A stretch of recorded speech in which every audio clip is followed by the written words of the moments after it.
Ada masih bersama kami, pemirsa masih bersama Satriwan Salim di sambungan Zoom. Mas Satriwan Salim masih bersama kami? Ya, masih Ya, Mas Irsal. tadi ketika saya menanyakan bahwa kekhawatiran ketika manipulasi nilai itu masih dilakukan, merujuk pada ke jenjang berikutnya, ada kekhawatiran bahwa sekolah tersebut dari SMP ke SMA misalkan, SMA favorit akan menurunkan standarisasi nilai yang sudah ditempuh oleh sekolah itu melalui ujian nasional, begitu Mas?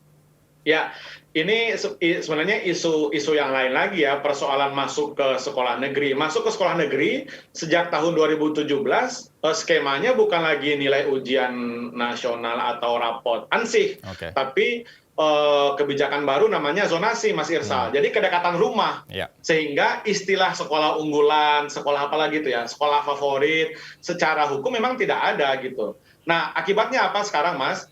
Input sekolah-sekolah quote unquote sekolah unggulan yang tadi Mas sebut itu sudah beragam. Hmm. Kenapa? Karena anak berhak sekolah dimanapun.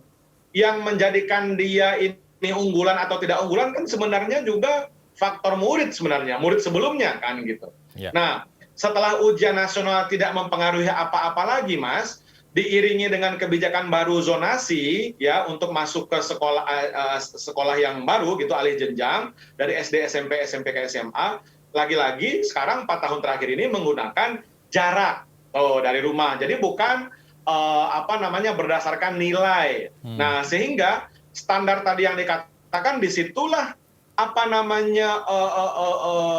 tantangannya guru untuk mendidik anak gitu kan, untuk meningkatkan anak yang tidak tahu jadi tahu. Jangan guru itu kita membuat anak yang sudah tahu ya tahu gitu kan. Nah, di situ tidak ada perjuangannya, tidak Ya. ada prosesnya. Justru proses yang paling menyenangkan itu saya rasa ya membuat anak yang tadinya nilainya rendah menjadi tinggi.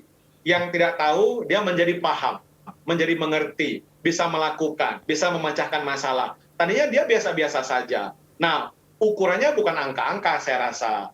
Jadi oleh karena itu prasyarat alih jenjang sekarang SD, SMP, SMP, SMA itu ya bukan lagi berdasarkan Baik. nilai tetapi berdasarkan apa tadi namanya jarak. Dan yang kedua prestasi. Prestasi tidak hanya nilai rapot. Kita tahu ada nilai rapot kan prestasi di situ akademik, tapi juga ada namanya prestasi non akademik Ya. yang bisa menentukan anak diterima di sekolah, termasuk sekolah unggulan yang kata Mas tadi. Baik, Mas, kita balik ke katrol. Saya rasa belum clear ketika Mas Satriwan Salim belum menjelaskan apakah ada sanksi ketika pihak sekolah melakukan praktek katrol, ataupun apakah masih ada batas toleransi pihak sekolah yang diberikan kewajiban oleh guru untuk mengkatrol nilai, ada batasnya atau tidak. Lalu bagaimana sanksi yang diberikan oleh Kementerian Pendidikan kalau misalkan ada inspeksi mendadak ataupun penilaian terkait nilai yang diberikan oleh siswa? Ya, ini kan sebenarnya ruang-ruang yang relatif aksesnya tidak terbuka banget gitu ya, mengenai bagaimana guru ngasih nilai ke anak gitu kan. Yang penting yang pertama dalam standar penilaian dan standar proses ya dalam sekolah itu, misalnya nih, ya guru kan punya rubrik. Ya. Ya, tentu rubrik ini yang menjadi ukuran.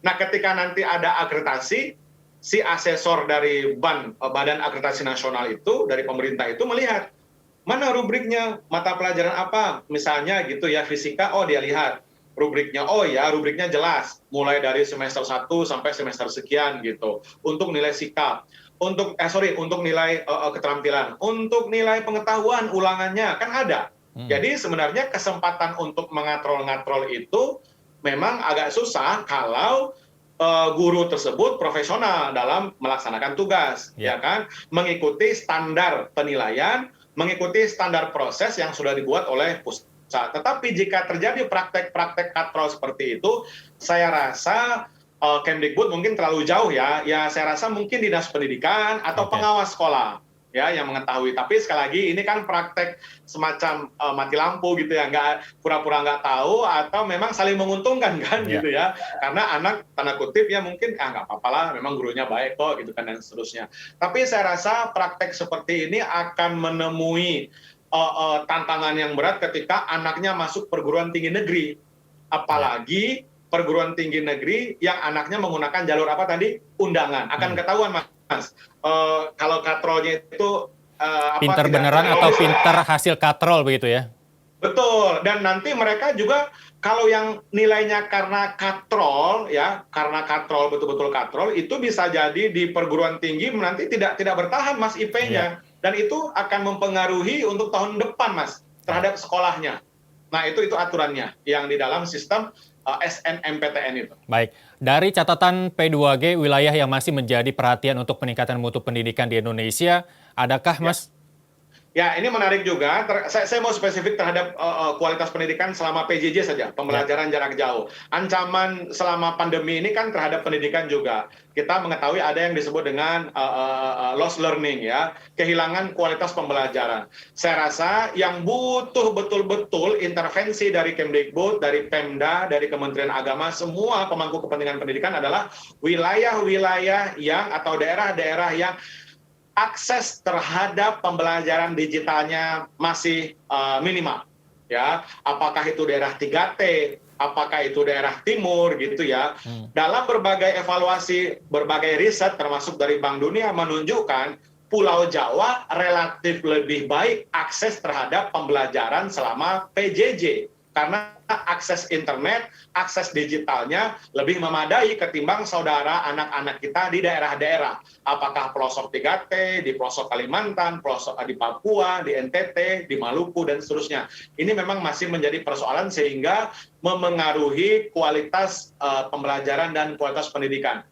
Oleh karena itu, mesti intervensi dari pemerintah daerah dan pusat itu lebih agresif. Kita nggak tahu, Mas, pembelajaran jarak jauh ini sampai kapan dilaksanakan. Karena kita nggak tahu pandemi sampai kapan berakhir. Baik, menurut pengamatan Anda, apakah lebih baiknya, ataukah memang sudah ada arahan bahwa porsi materi yang disampaikan pada saat PJJ akan dikurangi lebih baik, atau porsinya disamakan saja begitu, hanya beda sistem cara belajarnya saja, mungkin menurut Anda seperti apa? Kalau untuk anak yang kelas 12 sekarang yang mau lulus tahun ini relatif tidak ada perubahan ya, relatif ya. Tapi yang banyak berubah itu sebenarnya konten-konten kurikulum darurat ya yang sudah disiapkan oleh pemerintah untuk kelas di bawahnya. Jadi memang prosesnya memang mengalami adaptasi proses pembelajaran ya. Kita mengenal misalnya 2 atau 3 PJJ daring dalam jaringan, pakai Zoom seperti ini, atau pakai media lain, digital lain. Yang kedua, yang luar jaringan, metode guru kunjung ke rumah, ya, dengan syarat tertentu, protokol kesehatan, dan yang ketiga adalah yang kombinasi, ya, atau yang blended learning, gitu ya. Nah, selain prosesnya berubah, ya, pendekatannya juga ada adaptasi-adaptasi tentu. Yang kedua adalah penyederhanaan kurikulum. Dan itu memang sudah ada di dalam kurikulum darurat. Ya. Kami melakukan survei kemarin, Mas, Desember akhir itu di 100 kota kabupaten ya di seluruh Indonesia terhadap guru-guru, 100 kota kabupaten, 29 provinsi. Ternyata alhamdulillah sudah 50% guru-guru kita di berbagai jenjang itu yang sudah menerapkan kurikulum darurat yang isinya adalah penyederhanaan kurikulum sehingga beban anak, beban guru selama PJJ ini terkait dengan capaian atau kejaran materi tidak terlalu didesak-desak lagi oleh materi. Jadi lebih fleksibel sekarang. Lebih fleksibel guru dalam menentukan materinya apa, kemudian metodenya apa gitu. Baik, apakah ini 1 tahun sudah cukup kita fokus kepada kompetensi guru untuk mengubah pola mengajar dari offline ke offline? Apakah sudah cukup beradaptasi mereka ketika PJJ ini mungkin masih akan terus dilanjutkan hingga tahun depan, Mas Satriawan? Ya, ini di dalam survei kami kemarin, Mas Irsal, Desember itu, ya mohon maaf ya, ini otokritik, ya. Dalam konteks kompetensi guru misalnya gitu ya, walaupun kurikulumnya sudah disederhanakan selama PJJ, yang namanya kurikulum darurat, tetapi guru ya masih banyak yang memberikan metode tugas setiap minggu, sehingga menjadi beban anak. Jadi setiap minggu itu tugas-tugas terus. Di dalam hari-hari biasa saja sebelum COVID ya, ketika kita masuk kelas biasa, guru tidak setiap hari ngasih tugas. Ya. Setiap minggu gitu ya. Artinya setiap hari itu pasti ada tugas untuk minggu berikutnya. Nah, ini di dalam PJJ kayak gini ternyata kondisinya terbalik. Guru setiap hari memberikan tugas, bayangkan. Nah, itu Ya. masih ada. Oleh karena itu, penguatan kompetensi guru dalam mengajar anak-anak kita selama PJJ, ya, kemudian metode yang digunakan, peningkatan kapasitas, saya rasa ini masih PR yang besar, ya. Baik. Mohon maaf karena kompetensinya memang masih butuh ditingkatkan. Karena Baik. masih kurang. Baik, luar biasa Mas Satriwan Salim, Koordinator Nasional Perhimpunan Pendidikan dan Guru. Semoga apa yang disampaikan pada hari ini menjadi acuan untuk pendidikan di Indonesia, begitu Mas Satriwan Salim ya. Ya, Baik, betul. terima kasih telah Mas Reza. bergabung bersama Sama-sama. kami. Selamat kembali bertugas.